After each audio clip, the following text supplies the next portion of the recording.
برای علی رو داریم. حرفی سخنی علی جان؟ آماده نیستم امرو برعکس پیروز. علی جان سنگین نیست، سبکه. خوبه دیگه، هم وزن خودمه. تو 40 کیلویی؟ 60 کیلو حالا. 60 کیلوش کن پس.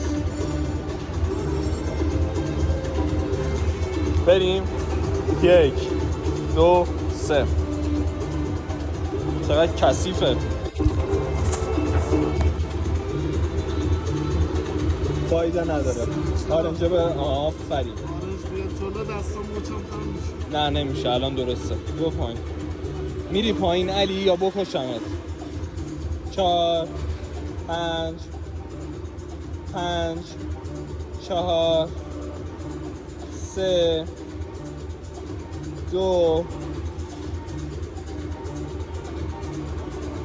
یه دونه دیگه داری؟